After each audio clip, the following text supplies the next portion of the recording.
Ako ti želiš, ako imaš sukob ili recimo razriješiti neki odnos sa nekom osobom i ne možeš svako p-a dostići, znači trebaš toliko puno tolerancija, toliko čekat ili... Da, upravo to. Niti početi razgovarati o ičem. Dogod sva tri apsolutno nisu to jedan samo da nedostaje i bit će nesporazum, sukob i odvajanje. Tako da, to je rad, razumiješ što je rad. Znači ti prvo moraš puno toga u sebi promijeniti ako imaš neki sukob s nekim. Čak i ako je ta osoba realno govoreći, baš ono realno u krivu. Znači ti si stvarno bio ok, ali ta osoba je u krivu i imate sukob. Sve je da imaš sukob. I stoga, pošto obično ljudi koji su tvrdoglavi jako, znači, narcisoidni su dosta jako, ne žele surađivati, teško je doprijeti do njih, ne možemo od njih očekivati da će zadovoljiti sva tri p. Znači oni sam trude niti jedan zadovoljiti, oni ne poznaju, niti su misli da je to potrebno. Dakle, mi moramo biti taj katalizator, mi moramo biti ti koji... Tako ako imaš problema u nekom odnosu i nisi siguran kako privući pažnju, kako dobiti povjerenje, znaš kako razviti povjerenje i to. Ovo poštovanje bi trebalo biti lako, bakta mora znati ok, šta god da se ne slaže sa mnom, ok, znači ja razumijem i prihvaćam. Ali ova prva dva, dakle to je ono što je dosta teško. Ako je najteže privući pažnju, niko ne želi slušati vaše. Većina ljudi ne. Tako da, mi se moramo truditi, privući pažnju. Sigurno nećemo privući pažnju ako izađemo vani u nekim prljavim trenerkama i različitim čarapama. To nije način na koji se, to je način na koji se privlači pažnja, ali loš način. Onda privučemo osobe koje su sličnog karaktera, i onda dođu u naš pokret i to nije ono što mi stvarno želimo. Da prve osobe koje privučemo su osobe koje nemaju stvarno kvaliteta i interesa za duhovni život, ali vide, ovi su još gori od njih.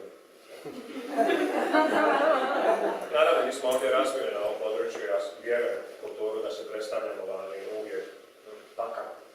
Smo čisti, uredni, peglani i tako dalje, da izgledamo dostojanstveno, da izgledamo mirno, da nismo na cesti negdje bakta sa džakom.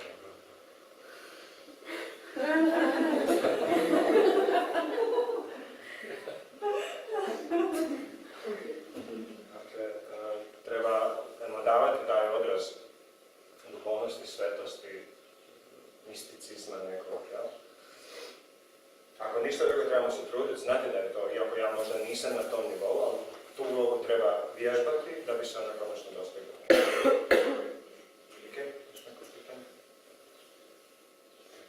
Možda u vezi stava 3P-a, kada sam jedan primjer, ovako možda lakše na primjer, konkretno, moj primjer, ponekad ja sedim za računalnik, tipkam i žena na čudovita dođe, ponekad mi nešto rekne, ali ja ne čujem. I ona mi preda poruku. I ja to ne napravim. Kad ona dođe, a to nisi napravio. I ja uopšte se ne sjećam da mi je rekla. A kada si mi to rekla? I onda ponekad dođe zbog toga i konflikt, recimo. Pa jesam ti rekao, ti nisi dobro čuo. I onda ona osjeća kao da nemaš poštovanje prema njima. Ok, nema veze sad šta ona osjeća, to mi je bitno. To je sad bitno.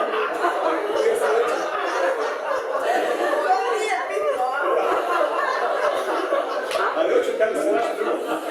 Htio sam nešto drugo, samo malo. U bistvu nije bila taj prvi princip privučena pažnja. Dakle, nije ostvarena pažnja, ja sam bio u svome, nisam dovoljno bio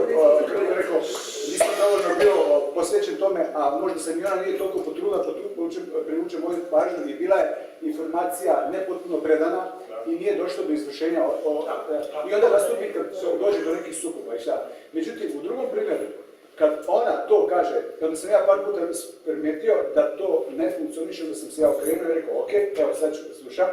Kad mi ona to kaže, ja to prihvatim, ok, sad sam ja to primio. Ona sad može slobodno da ode, međutim, desi se da ja i tad zaboravim.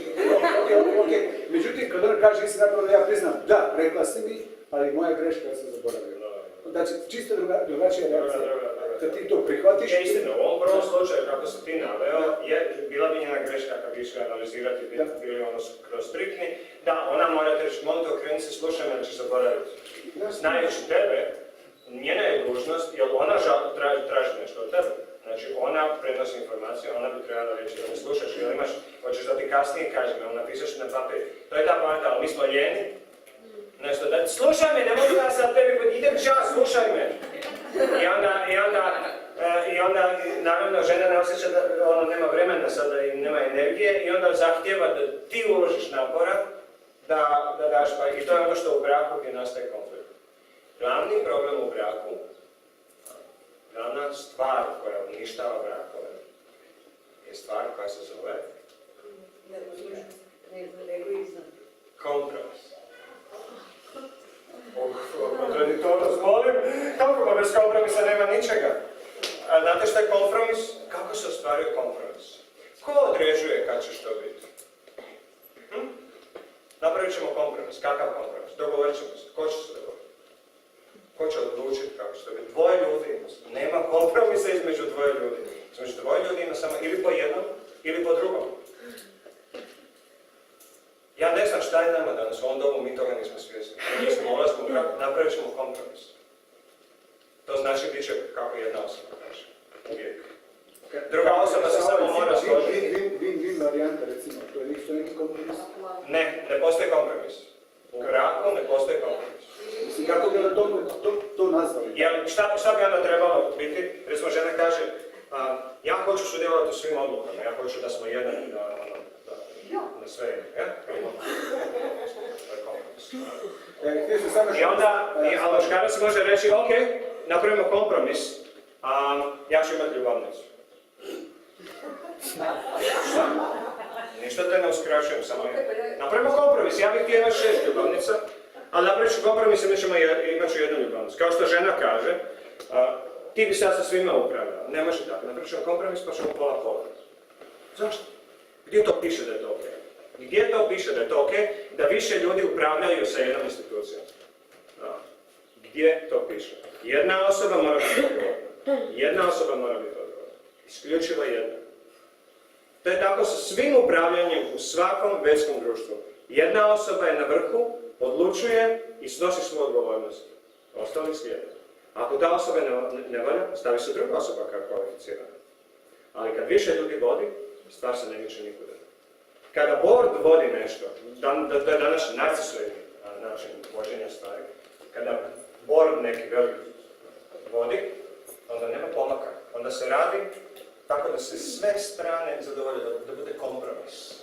Ali onda nema misije, nema ničega, ima samo kompromis između članova boardova. To nije naša misija. Naša misija nije zadovoljiti članove boarda. Pa niti u jednom ne piše. Naša misija je slijediti lidera. Vrlo jasno, slijediti lidera. Onda dođemo u brak, ti ne možeš biti lider. Bit ćemo skupa lider. To mora funkcionirati. Gdje to funkcionira? Da budu dva lidera. Dva kapetana na brodu. Idemo tamo. To su dva kapetana na brodu. Samo što je u današnje vrijeme, ne smiješ. I onda, šta je onda? Muškarac hoće mlatniti ženom, hoće oči iskopat, ne, ali ne smije. I onda izlude u glavi, razviju kronični narcizam, misle samo na sebe. I onda se rastave jednog i onda traže nekog drugog. Znači što razumijevanje vodi do tolerancije. I onda što je rješenje? Razumijevanje vodi do tolerancije. Razumijevanje, čega razumijevanje? Najbitnija utakmica u godini, a tvoj je red da imaš kompromis. Opet je razumijevanje. Ali ti ne moraš imati to razumijevanje, ti onda moraš opet napraviti ekstra kompromisa. Vidi, kad je poštovanje u pitanju, to dovodi do razumijevanja, razumijevanje dovodi do... Prosti što te ako je poštovanje u pitanju, a poštovanje, vidiš, tek je tu, to se mora, da tako kažem, stvoriti. Ne možemo reći, ako me voliš, napravit ćeš kompromis. Ako me voliš, a što ako te ne volim toliko? Pa ne bi bili u braku. A nije istina, u braku se ne kreće iz ljubavi 100%, nego iz ljubavi 0%. I dolazi se do 100%. Ali mi danas u braku narcisoidne idemo 100%, odmah i onda se sve degradira. Brak kreće iz hemije. Hemija preraste u poštovanje i... Ne možemo mi govoriti šta je brak, šta nije. To Vede kaže. Mi ovdje danas možemo špekulirati o tome šta je pravi brak, a šta nije. Vi ćete reći jednu stvar, onda će misliti drugu stvar, onda će zaključiti treću na pet. To nije način usvajanja znanja i nije način da samo kažemo ja mislim ovo, ja mislim ono. Zašto? Zato što vi imate takvo iskustvo. Vede kažu točno kakav bi brak trebao biti, što je kako. Ovo što ste vi sad rekli zvuči dobro, ali je apsolutno neizvedivo i zapravo ne znači ništa. Zato što to, ako me poštuješ, ako me voliš, napravit ćemo kompromis, zapravo nije nikakav dogovor. Ne ako me. Vidiš? Kako? Gramatički nije dobro rečeno. Ne ako me, Nego? ako se. Što ako se? Pa, ne možeš ti da praviš kompromis sam sa sobom, jel' tako? Da, Sa onim s kim si. ne, hoću reći, ako me voliš, ako me poštuješ, Ne, to je ako me ucena, cijeniš. ako me. E. Znači ja tebe ucenjujem sa nekim mojim osjećanjem. To bi nije ljubav. Znači, ne smiješ to ni reći onda, tako? Ako me voliš, učinit ćeš to. Ne kažeš ako me voliš, ti ćeš to učiniti. To se podrazumijeva. Ajdemo ovo uraditi I zajedno. sad ovako, ja se pitam sljedeće. Ti si sposobno za ovo, ti si Samo malo. sposobno za ovo. Ajmo vidjeti, to se podrazumijeva. To se podrazumijeva. To je najveći greška. Se podrazumijeva. Ja pretpostavljam da ti mene cijeniš, voliš i tako da. A što ako ne? Ili što ako ne u dovoljnoj mjeri koja bi trebala biti? Mi odmah pretpostavljamo da čim uđemo u brak, mi odmah znamo kako se treba ponašati. Mi se automatski dobro ponašamo, samo zato što smo skupa. Ali to je kao uzeti bramansku inicijaciju. Ući u brak je isto što uzeti bramansku inicijaciju. Tek tako počinješ postajati polako bramanom. Da ne, bramane, ko su dobili inicijaciju? Jeste odmah bili taj braman? Ne, uopće, nula, krećeš od nula. Tek si naučio 50 pitanja, tek si kvalificirao da postaneš to. Tako u braku, kad dvoje ljudi dolaze skupa, oni se tek trebaju zavoljeti, tek se trebaju početi poštivati i to će ovisiti o tome kako se osoba odnaša jedna prema druga. A ne odmah pretpostavljati da to mora biti tu. A brak mora funkcionirati od prvog dana. A od prvog dana neće biti ona najveća ljubav. Ne do Bog da je. Najgora stvar u braku je krenuti u brak iz ljubavi. Što to nije prava ljubav. To je kemija koja se vrlo brzo potroši i ona, dok je ono na početku sve radi za svog ljubavnika, za svog muža i trčiš i radi on za tebe i poštuje te lijepe riječi. Kad se to fino potroši, odjednom nema inspiracije da se više tako ponašamo i onda očekujemo jedan od drugoga. Na osnovu čega? Na osnovu kako je nekad lijepo bilo, na osnovu potrošne kemije. Tako da to nije dobro. I sad mi možemo... Zato što se kemija i ljubav zamenjuju sa teze. Znači ne možeš ti poistovetiti kemiju i ljubav. Tako? Ja to ne Kemija radim. je potrebna. To radi, Kemija je potrebna radi to radi svi ljudi u ovom raste, svijetu. tako? Samo malo. Kemija i ljubav su jedno te isto u ovom svijetu. Ne. U ovom svijetu. Ne. Nisam ja vas pitao da vi meni odgovorite. Vi bi trebali meni postaviti pitanje ako želite na pravilan Ja vam ne način. postavljam pitanje. Ne, vi ste meni sad rekli ne. Vi ste meni rekli ne. Na taj način vi postavljate tezu. A Vede kažu jasno i glasno. U materijalnom svijetu ne postoji ljubav, postoji samo kemija. Zato što u materijalnom svijetu sve kemija. I um, i tijelo, i materijalni svijet, sve to kemija, sve to materijalni elementi. Stoga unutar tih materijalnih elemenata ne može postati nešto što se zove prava ljubav. To postoji isključivo između duhovnih elemenata. U materijalnom svijetu postoji samo interes i kemija, ništa drugo. Taj interes i kemija mogu biti vrlo slični ovom duhovnom, pa nas mogu podsjećati na to, kao odnos između majke i djeteta, odnos između roditelja, odnos između prijatelja, odnos između duhovnog učitelja i učenika i tako dalje. Mogu nas podsjećati na to, inspirirati nas da idemo u taj božanski odnos. Ali, dok nismo na tom nivou, mi moramo biti jako oprezni sa tim takozvanim ljubavima, takozvanim kompromisima i tako dalje. Jer to će uvijek koštati jednu osobu. Jednu osobu će to uvijek koštati. Ti ne možeš znati da li je tvoj muž stvarno radi kompromis s tobom, ima razumijevanja, ili čisto to radi da se ti ne bi vikala, naprimjer, ti bilo to, sad ja dajem primjer. Dakle, mi to ne možemo znati. Mi ne možemo garantirati da mi imamo kompromis. Možda ne, možda ta druga osoba to tako ne misli, ali radi to radi nas. Mi sami ne možemo znati da li druga osoba radi 60%, a mi 40%, a iako imamo osjećaj da radimo 50-50 ili možda čak i mi više. To je sve onda pitanje. I onda što se dogodi? Odjednom, ne znam, žena se iznenadi da je muž nakon 30 godina prevario. Zašto? Nije to nakon 30 godina, on to tolerira jako dugo vremena. Ali nema hrabrosti da to kaže, zbog bilo koji, to je njegov problem, naravno, to nije veze sa ženom, nužno niti u obrnutom slučaju, ali na taj način se nema brak, to nema onda povjerenje, to je uvijek stretni, što ako me za 5 godina ostavi, što ako on stari misli ovo u glavi. Takav kompromis se ne može, kao što ne može guru sa učenikom raditi kompromis. Ok, ovaj put će biti po tvojom. Jel postoji tako nešto u našoj tradiciji? Da mi ono govorim, a ja mi to! A ono, tjanja pričam neki kompromis. To je bilo vrlo čudno, to je bilo jako uvredljivo, zapravo strahovito uvredljivo.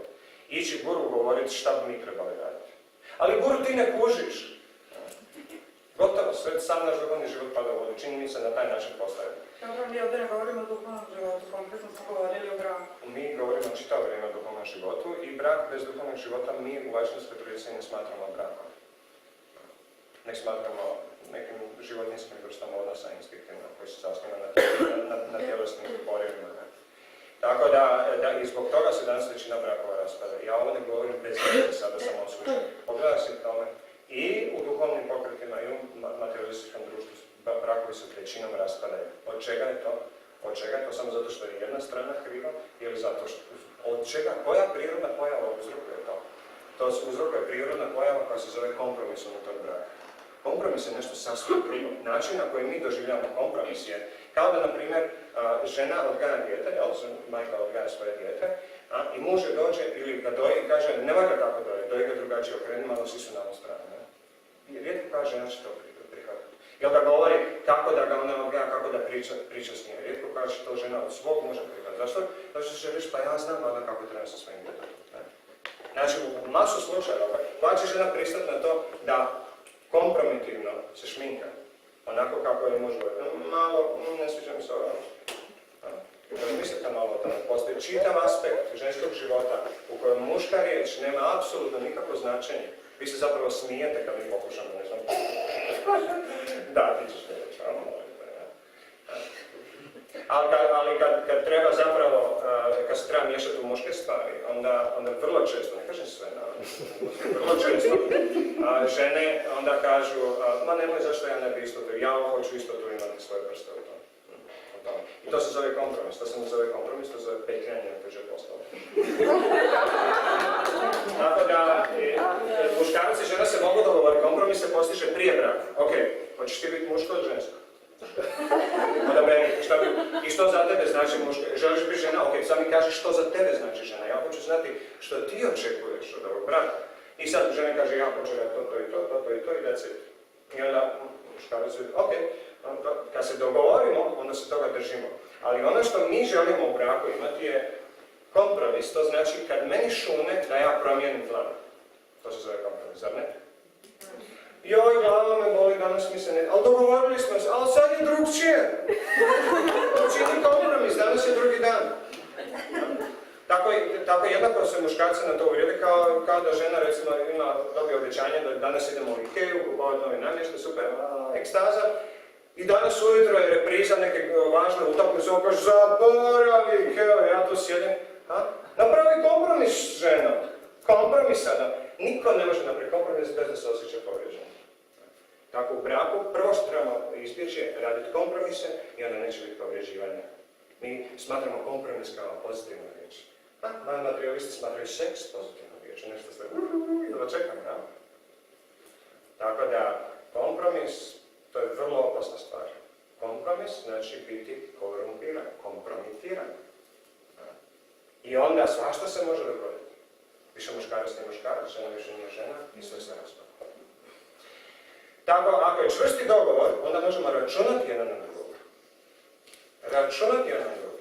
Inače, ja se mogu ujutro dignuti da astrološki džotiš, da mi je poredan na takav način da ću danas biti sretan.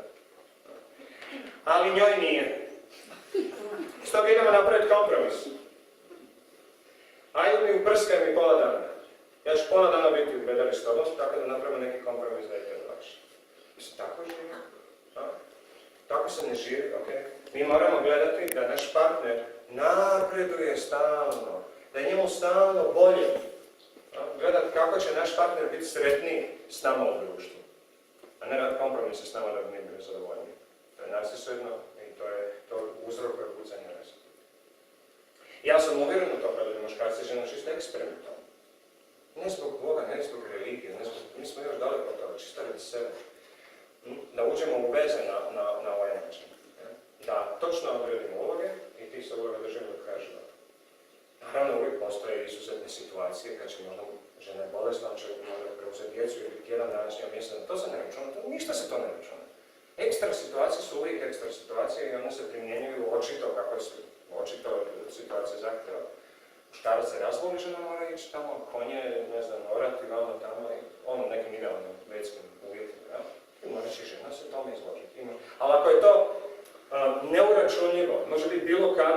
svaki dan, onda niko ne može imati mir u srcu. Niko ne može biti miran i siguran da zna što ga sutra čeka. Tako, naravno, i jedan i drugi partner trebaju biti uračunljivi. A da bi bili uračunljivi, mi ćemo iz našeg jezika kompromis. To je sve. Nije potrebno raditi kompromis ako se zna ko što radi. Kompromis, zašto je to? Oko čega kompromis? Ako radiš svoju službu, oko čega ti treba kompromis? Zašto kuhar danas ne dođe ten pod prezidentu i kaže naš Sunday feast, ok, ja sam trebao kuhati, ali onda pred mali kompromis. Ajde skuhaj pola, a ja ću menadžirati pola. Kako? Na koji način to može? Samo zato što se njemu ne da, on traži kompromis. To je taj. Kompromis je ona jedna strana kaže meni se ne da ovo. Želim promijeniti, želim manipulirati, želim kontrolirati. Ne na svjesnom nivou, tako ispada. Mislim, ne moramo se svi oko ovoga složiti, ovo je vrlo kontroverzne teme. Ja osobno nemam dlake na jeziku kada vam ne pričam, zato što se ne bojim nikakvih ja sam došla ovog trećeg peta. Da, tako je, svaka čast. I u ostalom, čak i da prihvatimo nečije instrukcije, opet ćemo mi svoj život odabrati kako mi hoćemo i način kako rukujemo i dilamo s našim partnerima i ljudima u životu. To je, i čak i da prihvatimo, kako mi da si u pravu, treba će nam dugo vremena da primijenimo stvarno u životu, vježbati te stvari, da se stvarno promijeniti, da nešto promijeniti. Kaj, još neko pitanje? Muž i ja smo zajedno 37 godina i znam da to što si rekao iz prakse drži, tako da nema kompromisa. Znači ti imaš to iskustvo, Tvoje i moje. I onda nema pitanja, nema sumnje, nema kako kompromis, čega kompromis. Ja kad ti neko kaže, ajmo napraviti kompromis, ti automatski znaš da će se nešto tražiti od tebe što ti nisi bila spremna, da što nije bilo u planu i moraš. I pošto nikad se ne definira šta je to kompromis, to je jednostavno kao god kome šta šune i pukne, da traži nešto od druge osobe. To se zove kompromis. I osoba, i žena će smatrati muškarca da radi kompromis i nekako fin. Ako svaki put kada ona nešto traži, neku promjenu bilo što, on kaže da. A čisto da vas upozorim, žene, to nisu muškarci. Onda nemate muža. Imate žene. Tako isto i žene. Odnosno muškarci koji žele žene da su redovno spremne za seks, to nisu žene. Žene nisu redovno spremne za seks. To tako. Većinu mjeseca nisu spremne za seks i gotovo. A muškarac koji želi imati takvu ženu, zapravo ne želi imati ženu, želi imati muškarci. Jer su muškarci stalno spremni na seks.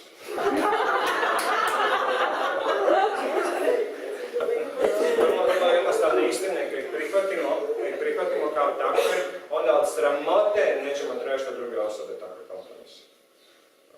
Ti si mi žena, ajde što skidaj se, da ja to moram ući na nekoj drugoj. I šta ona jedan mora napraviti u tom momentu? Možda treba ići dojiti svoje dijete, možda treba ići tako neke stvari, ona mora biti njima seksualna. Mora kompletno svoje osjećaje, sve svoje potisnuti unutra da bi napravila kompromis. A ja takav kompromis zovem silovanje. Za mene? Kad žena ima seks, a da stvarno to ne želi, to je za mene odadaž silovanje. Za neki ljudi je to kompromis. Sad čuj, moraš nekad i to napraviti. Ne dolazi ovdje. Što ako ti moraš nahraniti svoje dijete doslovno, a on traži seks? I napunite požudom i ti ideš onda hraniti svoje dijete. Ideš provesti vrijeme s njim. Dolazi u obzir. To muškarca treba glavu od zid, pod hladan tuš. Ohladi se, dragi, a nećeš po njoj skakati kad je ona treba biti majka, ti hoćeš da ti je ljubavnica, ne? Dolazi u obzir. Tako, te uloge se ne smiju miješati, jer mi kad miješamo te uloge, onda degradiramo svoj položaj, degradiramo tijelo u kojem se nalazimo, nemamo poštovanje prema njemu. Kada muškarac u žene traži da je kao muškarac, to znači da je zavidan na ženski dio Boga. I obrnuto, kad žena traži od muškarca da je kao žena, na primjer, žena će reći on mene ne razumije, oni nas ne razumiju. Kad bi vas razumjeli, mi bi nosili suknju, dugu kosu, ovako normalno da ne razumijemo jedan druga. I zato ne smije miješanje biti intenzivno. Ovo ima jako puno zagovoriti. Na kraju dođe do toga da sve ono što vede kaže da je istina. To dano i to tako duboko, tako smisleno, da se prestrašimo. Kako danas živimo drugčije, mi znamo bolje. Danas je moderno vrijeme, danas je drugčije. Isto. Ok, još neko pitanje? Reci. Da li ovi tri polji da treba u svakom razgovoru imati? U svakom razgovoru, da. Pa barem se trudiš, sad ponekad, razgovor idu tamo službe, ne sjetiš se uvijek, ali kad god se sjetiš, onda odim nazad par razgovora i vidi da li si i u tim razgovorima. Ako baš nisi siguran da jesi, nek ti to bude još veći motiv da sljedeći razgovor. I vidit ćeš da većina razgovora, posebno s ljudima s kojima se svaki dan, prve dvije točke su, posebno kod bakta. Kaže se, ako ne želimo imati traumatično djetinjstvo, ova 3P moraju nam biti osigurani od začeća do 8. ili 9. godine. Dakle, da mi ne moramo tražiti ovo, da nam je ovo osigurano. Muž i žena ovo moraju imati osigurano. Samo ovo osigurajte, stavite na papir kao predbračni ugovor. 3P to hoće od tebe i to ja tebi dajem. Ako to imamo, imamo sve. Tako da, ali nakon nekog vremena to postaje prirodno, znači prirodno kad priđeš nekoj osobi, prvo i promatraš, vidiš da li je ona u stanju da sasluša to što ti hoćeš reći, da li ta osoba stvarno u ovom stanju, kako je može razumjeti to, znaš. To onda više obraćaš pažnju na druge ljude, nego na svoju potrebu za komuniciranje. I onda čak i ako je tebi nužno potrebno, a druga osoba nije skroz otvorena, mi ćemo odustati od konverzacije i žrtvovati sebe samo da ne bi nasilno, jer svaki put kad nasilno idemo i malo, mi kvarimo svoje odnose, malo po malo. A svaki put kad sva 3P ostvarimo, mi svaki put poboljšavamo taj odnos. Svaki put. Tako ponekad ćemo probati s nekom osobom samo pažnju dobiti. To ćemo probati, jel prosto ti mogu nešto reći. Nije uspjelo. To nisi ti ništa krivo napravio, ti si pokušao.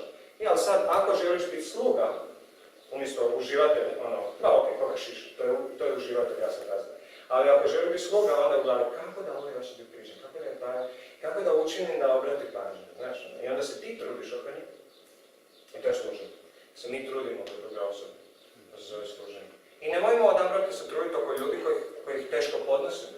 Ja? Trudimo se oko ljudi koji su nam karmički, tu smo negdje, no? Dakle, ne moramo se svakim biti super, ne moramo svako voljeti. I shvatimo da u ovom životu mi smo mnogim ljudima neprijatelji, gadure, vještice, kreteni, idioti, treba nas ubiti. To su uloge koje igramo nekim ljudima.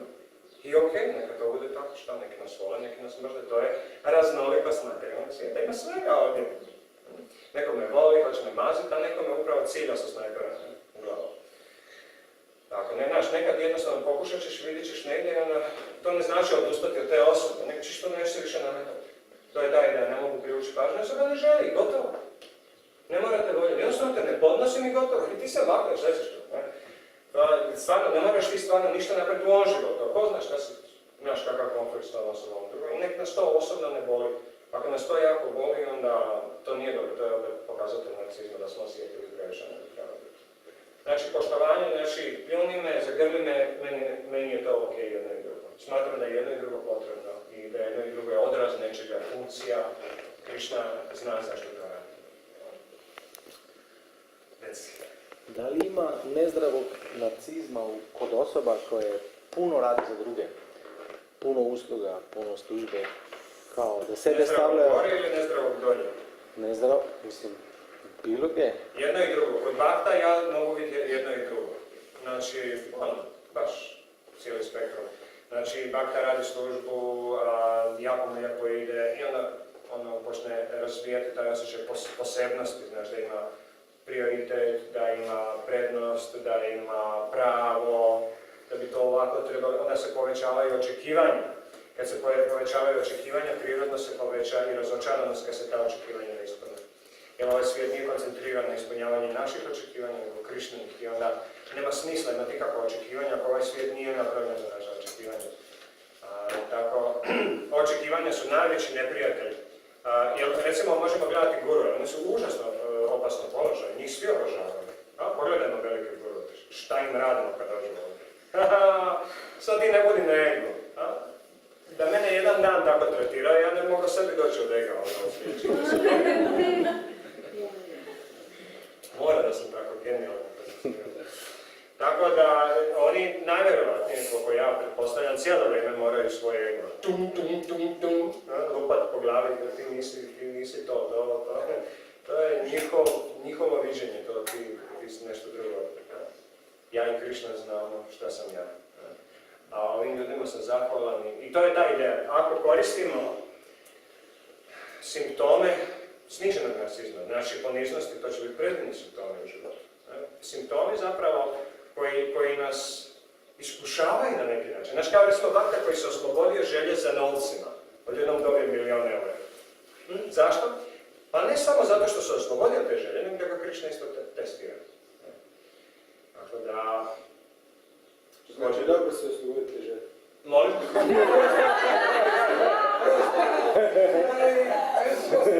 Idem se osloboditi želje za novcima, da ti dobiješ što više novca. Ali ta želja, ta vezanost je jako moćna. Mi možemo danima i tjednima i godinama raditi na toj želji da ne želim biti vezan, ne želim biti vezan, ne želim, a čim nam se pojavi, želja se javlja, da zbuktaju se samo. Kad nema prilike, lako je biti bez želja, a što ako se javi prilika, znaš kako biti bez želja? Kad ti dođe, tetak ti je ostavio u imovinu 500.000 eura. Samo ono želja na sve strane. Sad ću konačno hvaliti Krišta i ovaj sad znaš šta ću. Ono hvaliti Krišta to je bilo ono da ne bi ispalo da nisam zahvalan. Ali sad, pošto si mi dao, očito ti smatraš da ja to zaslužujem i da ja to mogu i juhu. I onda narcizam nas preuzme i sve propasti. Negativni narcizam, znači premalo narcizma, bi bilo kada bakta jednostavno nije sposoban napraviti puno službe ili je preponizam. Ali to je beskorisni bakta. Preponizni bakta je beskorisni bakta. Ja, treba biti pragmatičan kao Prabhupada. Prabhupada je pragmatik teški bio. Da li to ono lažno? Znači, praktično ponizan. Kao što temple president, kad mene dočeka. Ali me zgrabi za vrat i odvede tamo gdje treba. Presadam, evo Isuse sve sa mnom, ali nije ono pao meni pred noge, joj, kako mi sad ne slavi. Nego pragmatično, znači vajšnavski. Kad vidiš drugog vajšnava, si sretan, želiš ga služiti, to je prirodno, to se učimo.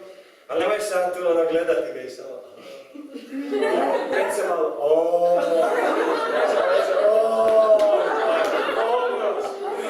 A ja sam van sebe. Učini nešto, nesmisli.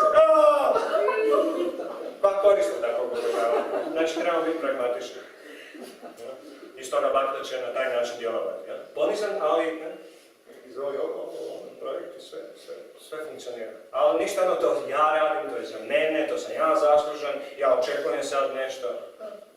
Uvijek jedna te ista uloga, ja sam samo instrument. Krišna sa mnom upravlja kao svojim prstima. Tako, i onda kad znamo da zapravo najsposobniji bakta je bakta koji se zapravo unutar sebe smije, zato što zna da apsolutno ništa ne radi. To je najsposobniji bakta. Zato kad vidimo što su sposobni bakti koji se smiješkom naprave ovako, sve se događa. A zašto sa smiješkom? Zato što ni on ne može vjerovati da se sve događa tako. Što sve radi. I onda napredni bakta je jako ponizan zato što ga je sram, jer on puno manje radi nego kad je bio početnik. Zapravo ne radi ništa. To je ta ideja, a sve se događa. Tako on ima osjećaj, ne radi ništa od toga, ja ne znam morati ovo sve. Zato što idemo dalje, to manje zapravo želimo razumjeti kako Krišna sve to odvija, jednostavno samo gledamo tu predivnu zabavu i obožavamo ga što je tako divno. Nije potrebno kontrolirati svaki Krišni korak. On je savršen sam po sebi. Ja, narcizam je takav, što će biti sutra? Zašto je ovako? Što je ona kontrola, previše kontrola? Zašto je kontrola? To iz straha. Da ćemo izgubiti kontrolu, izgubiti uživanje, biti povrijeđeni kao i nekada. Eto. Hvala vam na pažnji. U podršci, sad ćemo koliko sati, sad ćemo investiranje. 56. A? 50. Ok, još ima neko pitanje? Reci. Ja ću pitati u vezi, mi smo kazali o štitovima. Sad, što se mi imamo, na primjer, neku situaciju, imamo afirmaciju i govorimo je, prakticiramo na boljem ponašanju, ali i ako to radimo, ponekad nam dođe neka ista misao ili kao prije. Ružna misao. I kako narcisuidan karakter, na primjer, kad se ukopča u srce, kako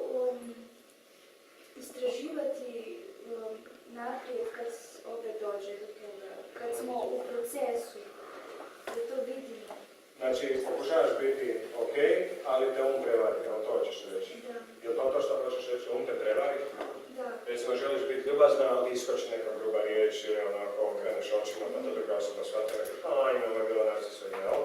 Ili nek skužiš sutra, ili neko kaže zašto se tako ponašaš, to je ništa, jednostavno posrami se malo, lupi se u glavu i donesi još žešću odluku da se tako nećeš ponašati. Uglavnom, ja često razmišljam kako objasniti i sebi i drugima što napraviti kada padnem. Ne, želim biti ok, ali nisam ok. Pa to je opet ego. Ego hoće stalno biti ok. Ego ne želi imati radni staž da je bio na bolovanju, znaš. On se želi pohvaliti, nikad nisam bio na bolovanju. Ali zapravo ego će padati. Znači, dopusti sebi da si budala, da si negulj, da si sebična, da se ponašaš kao životinja. Ne da se dopustiš da to radiš, nego kad se to već dogodi, da kažeš ok, ovo je dio sazrijevanja, ali ne ovo je u redu, ponovit ću to još koji put. Nego u redu je da mi se to dogodilo, to je normalno, kao što je u redu da je sad sunce, za sat vremena kiša, to nije ništa čudno, to je priroda materijalnog svijeta. Znači, to znači oprostiti sebi.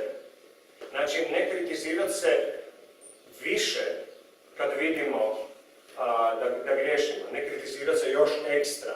Jer smo krenuli u promjenu sebe zato što smo shvatili da imamo jako loš karakter. I sada, kad taj karakter svakodnevno pokaže svoje rokove, ne trebamo samo dodavati još, vidi ga kakav se javi. I onda se dogodi to da često bakte znaju mentalno propasti zbog toga. Previše samokritike, previše samokritičnosti u redu, previše samokritike, to nije dobro. Jednostavno nije dobro, onda dođemo do toga da živa aparata. Gdje mi zapravo se udaljavamo od tog koncepta da smo mi kvalitativno isti kao i Krišna. I ako mi stalno sebe vrijeđamo, gdje je ta kvalitativna istovjetnost? Gdje se to onda odražava? Krišna je predaleko onda od nas. Mi se odvajamo od Krišne kad mislimo da smo totalno različiti od njega. A nema nikakve razlike osim kvantitativne. I stoga, ako je Krišna predivan i polubogovi su predivni, tako da mi nismo isti. Mi nismo isti. Ako trebamo znati koja je naša prava priroda, onda će nas ova lažna manje smetati. Ako imamo na sebi resno prljavu odjeću, ali samo privremeno smo radili u vrtu ili tako nešto, a doma imamo cijelu super garderobu. Hoćemo biti u agoniji zato što toga momenta nismo najbolje obučeni, a nećemo, izdržat ćemo to koliko ima i imamo doma da se presvući. Ako i mi presvlačimo se, stalno se presvlačimo, skidamo se sebe prljavo, znojimo, smrdljivo. Ali kad skinemo recimo majicu sa sebe, kad je prije nek što je stavimo u veš mašinu, što nekad napravimo? Šnjofnemo je malo da vidimo koliko smo se usmrdili. I onda kad je gadno, onda mi stavimo unutra, nećemo ono još uvijek smrdim! Nego smrdim, ali što onda? Ako nećemo biti heli prema sebi, onda kad je neko drugi, recimo da kaže, ti smrdiš, mi rekao, da. I onda kaže, ti baš imaš malo gadan um, a ja imam, da. Ili malo ste ti grubo, a ja znam, jesam. Furate tako, požudno se, jesam. A ne ono, pa ko si ti da mi to kažeš, pa i ti si tako, pa nisam ja jedini, odmah izgovorim. Samo nije tako kako si ti rekao. Pa ne bi se ja s tim složio. Kad nas neko kritizira, nemojmo to pokušati racionalizirati, nego, ti još i ne znaš koliko sam. To je ništa, što ste vidjeli. Mislim da i to ne bude sam pretjeran. Ja sam najveći narcis. Što je Prabhupada, znate kako je Prabhupada nebe Bhakti rekao. Prabhupada, znaš, ja sam najveća budala. Ne, ti si obična budala.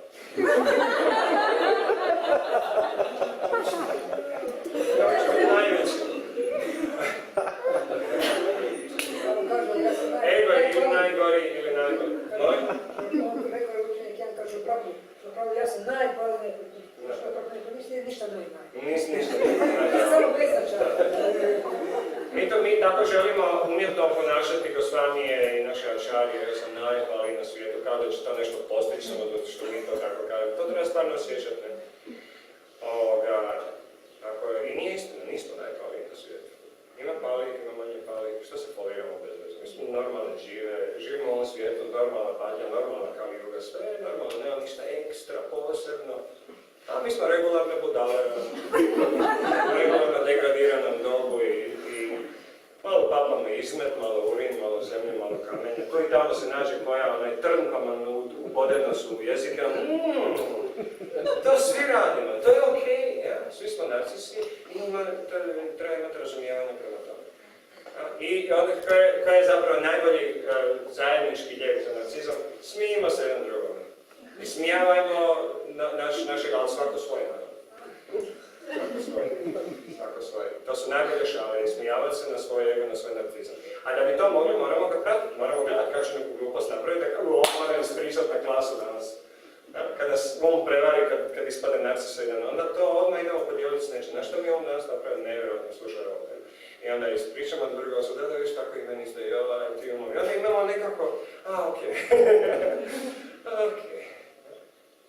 Okej, dobro, nije toliko strašno.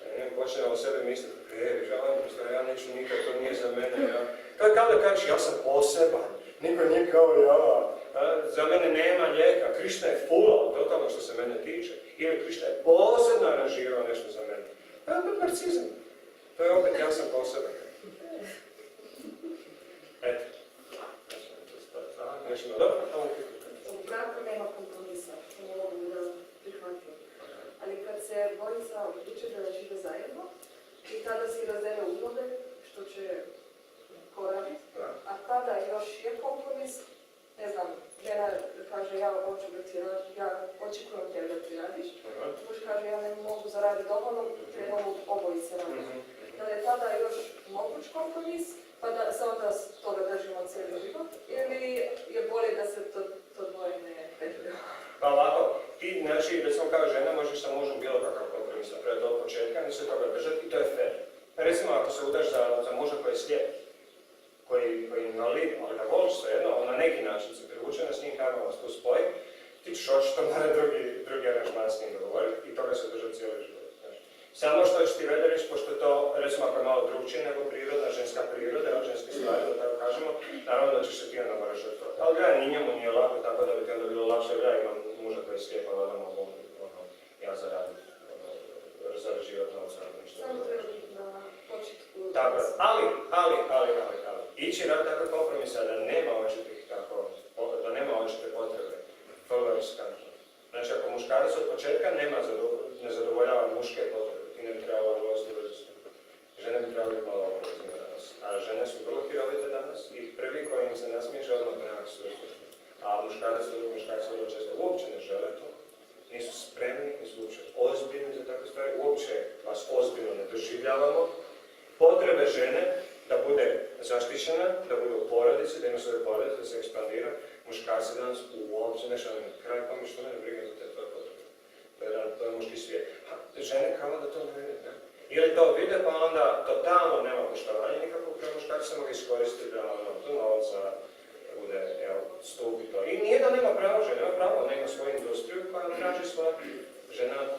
Ženina utroba traži svoje.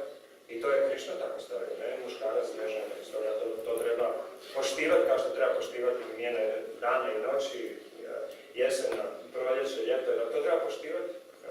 Tako isto, ženske potrebe su puno veće od muških i naše moderno vensko društvo je matrijarhalno, a ne patrijarhalno. Drugim riječima, žena je u centru. Oko nje se sve vrti. Ali ne onako kako žena kaže, to je pažnje. To je pažnje. Matrijarhalno društvo nije feminizirano društvo. To je ispravno društvo gdje žena mora biti zaštićena i najvažniji član društva. Bez žene nema ničega. Nema gurua, nema brahmane, nema kšatrija, nema nikoga. Bez žene nema nikoga. Tako da žena mora biti u potpunosti, njene potrebe prvo mora biti zadovoljene, ali ne onako kako ona kaže. Jer će svaka žena odlučiti. Jer to je priroda. Ne? Žena stalno mijenja svoje, to je priroda. Stalno u ciklusima, stalno u promjenama. I ako žena mora odlučivati, danas će biti jedno, sutra će biti drugo. I jel se može žena optužiti za to? Ne može, to je nju priroda. A zašto je žena takva? Zato što su djeca danas jedno, sutra drugo. I žena mora biti spremna na takvu atmosferu, danas ovo, sutra ono, malo promjena, malo sad ovo, sad ono, sad ono. No stop jedno da isto, to je muški svijet. Ne možemo ono. Ide, ja. Komentiraš, znaš godno? Čovječ, ja 35, ajmo! Nakon toga, ne znam, super se osjećamo, ne? Žena bi nakon 3 dana, točkica u očima, lud skroz. Zašto? Zato što danas se ne osjeća isto kao prije tjedan dana. Sad ima PMS, prije tjedan dana nije imao. I to nije neobično, to je normalno za žena. Žena je luda ako to zanemari. Ako kad napravit ću ja kompromis, malo ću ja muške poslove, malo ću ženske. S čim? S PMS-om? Sa ulokim trbuhom? Sa krvarinjem doli? Come on, budite ozbiljni. Mislim, ne sad. Inače, moramo biti ozbiljni. Onda žena ne bira pravo muškarca. Muškarci to još imaju 12 godina. Samo misle na masturbaciju, na seks i na nešto, šta? Nešto da ide ludo, a da se lupa glavom zid. A žena, muški, treba da mi sve to. I onda je to borba. Mi onda, ostavi me, vamo dolazi, ostavi me, vamo dolazi. I onda je to borba, i onda kompromis. Ok, ja ću malo doći, malo jednostavno, nažalost. Bilo dobro kad bi mogli napraviti puno bolje nego što danas radimo, ali ili ćemo ići skroz po vedama, ili nam nema spasa. Na kraju ćemo to vidjeti, ne moramo biti naravno, svako će svoj život kako hoće. I tu nema kolektivnog mijenjanja, individualno. Kolektiv je skup individua i kad su individue transformirane, kolektiv se smatra transformirane. Se mogu reći da je narcizam više zastupljen možda kod ateizma? Što da je? Recimo više zastupljen kod ateista, da je ateizam, da je narcizam više zastupljen u ateizmu, a narcizam je stup ateizma. Ali ne ateizma kako mi danas poznajemo, da se razumijemo. Većina ljudi koji se smatraju ateistima, ja ih ne smatram, niti ih vede smatraju ateistima. Naprimjer, ako neka osoba kaže da ne postoji Bog koji nas je stvorio nesavršenima, koji nas sudi cijelo vrijeme i onda tjera u pakao. Ja kažem, imaš pravo, takav Bog ne postoji, to nije Bog. Stoga, danas se ateistom smatra osoba koja prepoznaje krivi opis Boga. To nije ateist, to je teist. Ateista je onaj koji prikazuje Boga na pogrešan način. To su pravi ateisti. Stoga sve današnje glavne religije su ateističke. A svi ateisti su zapravo potencijalni bravi. Ali oni koji razmišljaju, napravno, ne samo ateista koji se složio s nekim ateistom, ja, Boga nema! To je ono šudrasti u samoslijeđenju, ali osoba koja inteligentno razmišlja, meni su najdraži ateisti od njih je ovako na prvi pak.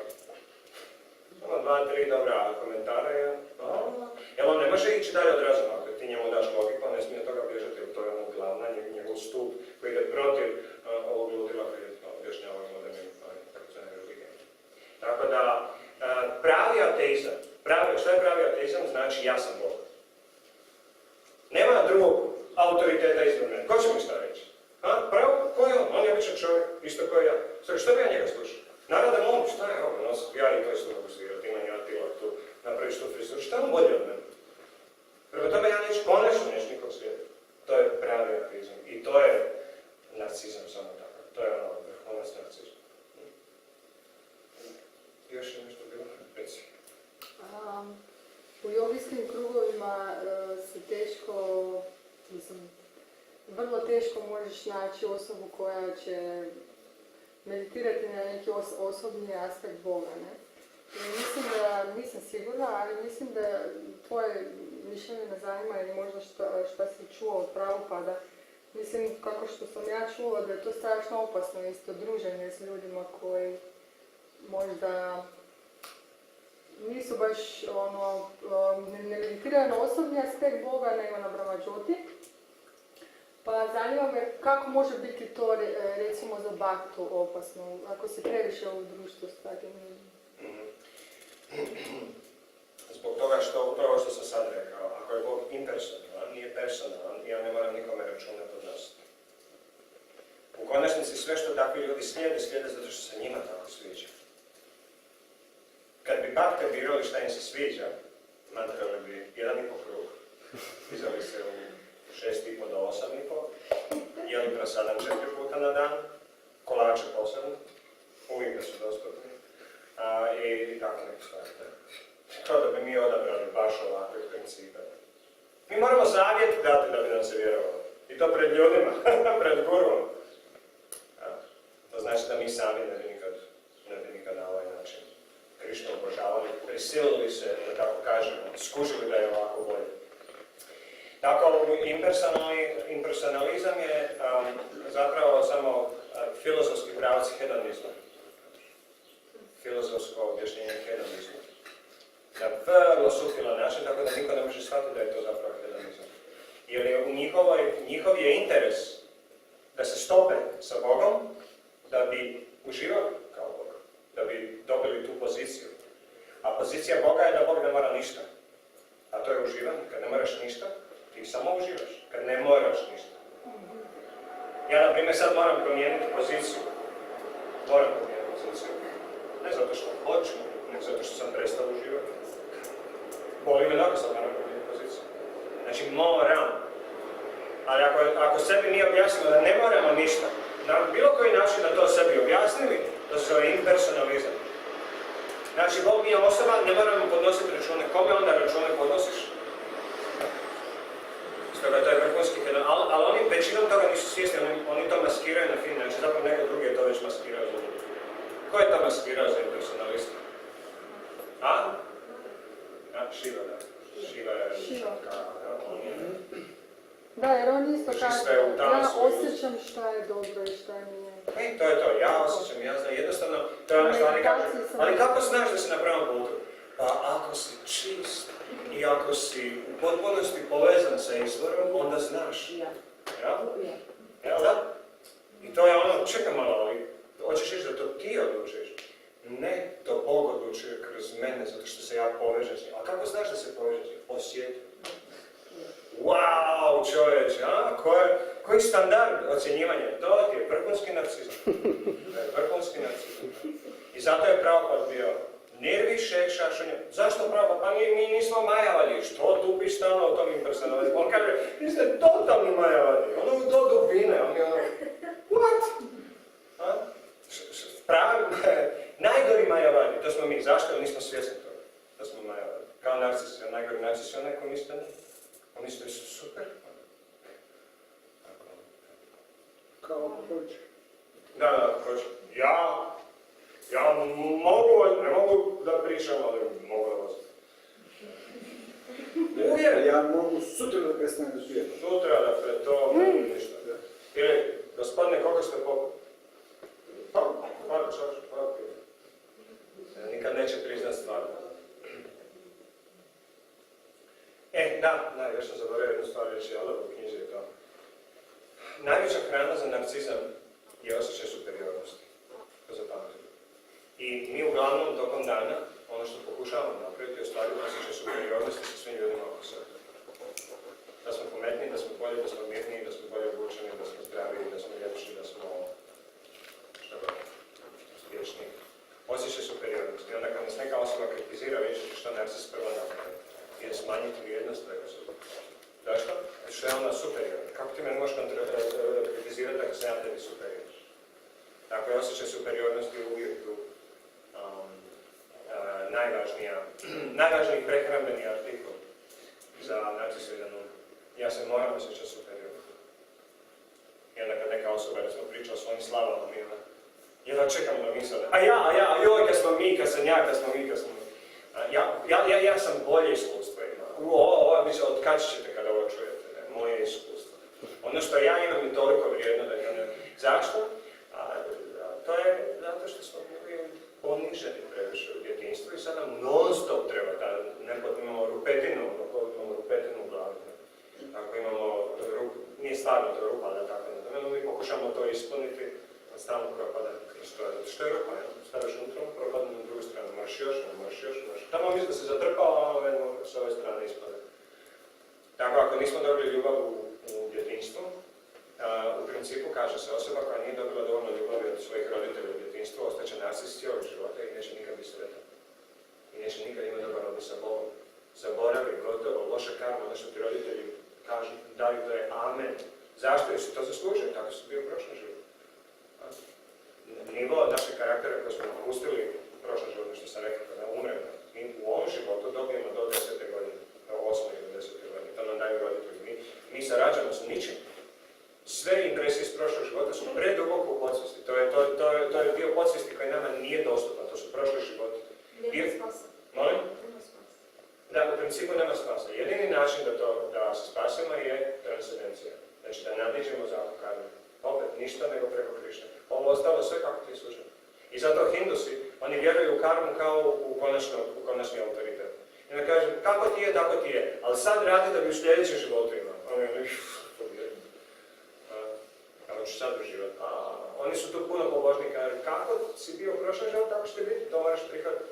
Ako hoćeš da ti bolje u sljedećem, onda u ovome se lijepo ponaša. Unatoč tome kako mi je, da, moraš biti, možda si siromašan, ali moraš biti ponizan, nikad ne krasti, ništa. Zašto? Da bi u sljedećem životu ima. To je hinduizam. Vrlo hrabro, isto je pa. Oni se nadaju nečem boljem u sljedećem, vjeruju u postojanje duše.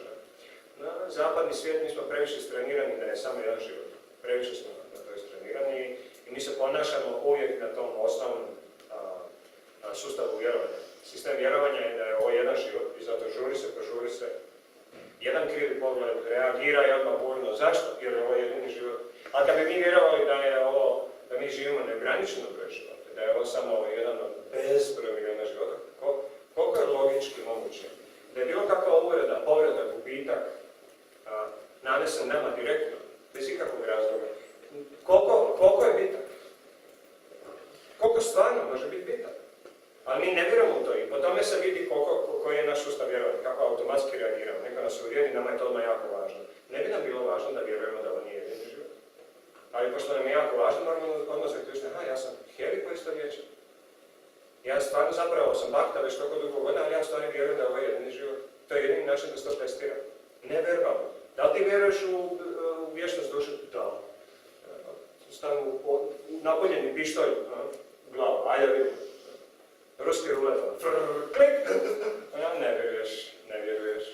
Čin je strah, otpor i tako dalje, znamo da ne vjerujem. I to treba realizirati kod sebe i činjenje. Ako život će nam dati, hvala Bogu, dovoljno prilika da se pokaže naš nivo narcizma. I sutra ćemo govoriti o toj poniznosti, kako u svakom momentu gledati da ne pokušavamo biti superiorni drugim ljudima. Nikad ne pokušavamo biti superiorni, čak i u svojim mislima. Uvijek se od toga vraćati nazad. Ne misliti ni da smo inferiorni. Ne moramo ni to nužno misliti, zato što i to nije. Mi smo inferiorni Krišni, ali ne jedan drugom. Mi smo svi isti. To je taj, mi smo svi na istom položaju. I stoga treba tretirati druge ljude kao što tretiramo sebe. Kao što bi mi htjeli da se nas tretira. Znači, kao što bi mi htjeli da se nas tretira. Tako bi trebalo tretirati druge ljude. I tako je onda prirodno kad neka osoba dođe da vidimo kako mlati neku drugu osobu na cesti. I mi, ok, možemo da ga uhvatimo i počnemo ga mlatiti. Zašto? Jer je on pokazao kako želi da se tretira. Tako, kako je tretirao druge. Zato se tako ljudi kažnjava, stavljaju zatvore. Ti hoćeš nekoga ubiti, želiš mu oduzeti slobodu, mi ćemo tebe oduzeti slobodu. Ne kao osoba, nego to je tvoj zakon, to si ti. Ako ti mene opsuješ sada bez razloga, ono što si ti s tim rekao, nisi me opsovao, nego si mi rekao kako da se ja prema tebi ponašam. Pokazao si primjerom kako želiš da se ja prema tebi ponašam. Tako,